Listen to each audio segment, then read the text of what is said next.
Ok, soyons clairs. Pour vraiment réussir, pendant que la majorité, stagne, il faut entendre la vérité.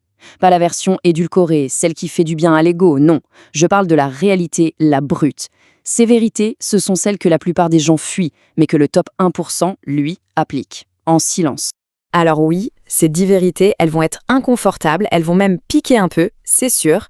Mais voilà le truc, une fois qu'on les accepte, vraiment, elles donnent un avantage carrément injuste sur tous ceux qui préfèrent rester dans leur petite bulle d'illusion. La question c'est, est-on prêt à affronter cette réalité ? Pour ceux qui le sont, un conseil, restez bien jusqu'à la 10e vérité. Pourquoi ? Parce que c'est celle-là, précisément, qui anéantit le plus de carrières. Ça vaut le coup d'attendre. Allez, on commence. Première ronde, les batailles internes. On va parler d'autonomie et de discipline. En gros, comment on construit sa propre force de l'intérieur. Première vérité, et elle est dure. Personne ne viendra nous sauver. Ni la famille, ni un patron, ni un coup de chance. Attendre un sauveur, c'est la meilleure façon de gaspiller sa vie, tout simplement. La liberté, ça ne tombe pas du ciel. Ça se construit, petit à petit, action après action, chaque jour. Le truc, c'est de prendre le contrôle maintenant. Parce que si on ne le fait pas, quelqu'un d'autre le fera à notre place. Deuxième vérité, la vie se fiche complètement de nos états d'âme. Attention, les émotions sont légitimes, bien sûr, mais ce ne sont pas elles qui dictent les résultats. Si on attend d'être motivé pour agir, on a déjà perdu la partie. La discipline, c'est un muscle, ça se travaille. L'humeur, c'est la météo, ça change tout le temps. Le but, c'est de faire ce qui doit être fait. Point. Surtout quand c'est difficile. Numéro 3, tout le monde n'est pas destiné à rester dans notre vie. C'est un fait. Certaines personnes, consciemment ou non, freinent notre évolution, elles pompent notre énergie, nous ancrent dans le passé. Et lâcher prise, ce n'est pas être cruel, c'est un acte de self-défense, une protection pour notre propre avenir. C'est presque une loi de la nature quand on commence à grandir. D'ailleurs, ce n'est pas juste une impression. En psychologie, ça a un nom, la dissonance identitaire. C'est quoi ? C'est ce conflit qui éclate quand la personne qu'on devient se heurte à l'image un peu périmée que les autres ont encore de nous. Et cette friction, ce malaise, c'est le son de la croissance. Quatrième point, et il est crucial, la constance bat le génie. Tous les jours. Pas besoin d'être un prodige pour réussir. Non, ce qu'il faut, c'est être constant.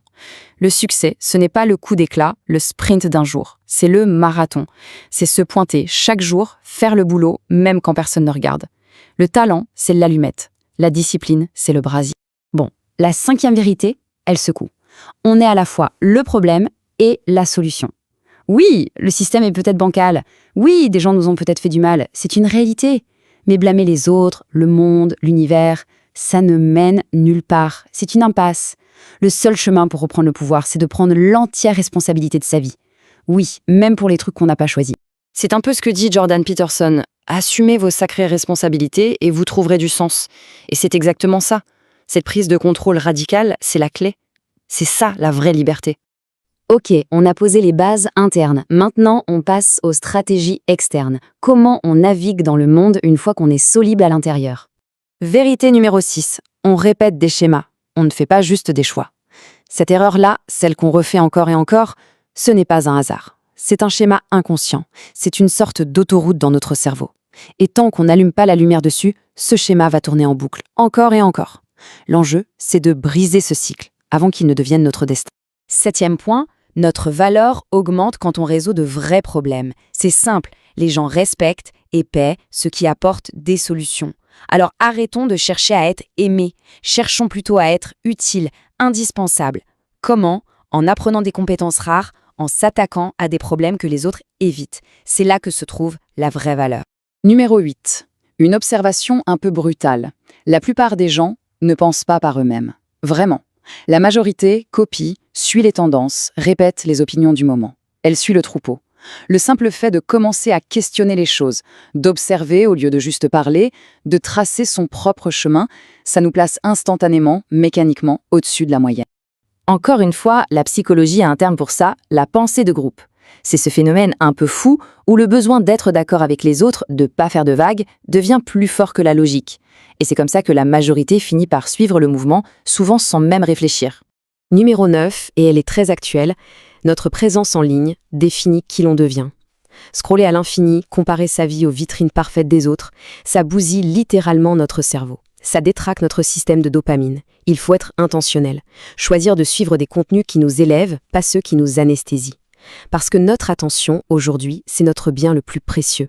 C'est la nouvelle monnaie. Et on arrive à la 10e, celle que j'ai annoncée au début. La vérité qui stoppe net tellement de carrières. La voici. Le confort est l'ennemi mortel du progrès. Notre cerveau, lui, il adore le confort. C'est son réglage par défaut, un vieil instinct de survie. Sauf que, absolument toute croissance, toute victoire, tout rêve accompli se trouve de l'autre côté de la barrière, de l'autre côté de l'inconfort. Le tableau est simple en fait. D'un côté, la zone de confort, c'est la stagnation, l'illusion, une sorte de mort lente. De l'autre, la zone de progrès, c'est la croissance, la réalité et oui, l'inconfort.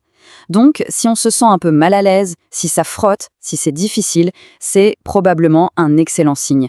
C'est le signal qu'on est en train d'avancer. Voilà pour les 10 vérités. On en arrive à la conclusion. L'avantage injuste. Alors, comment tout ça s'assemble ?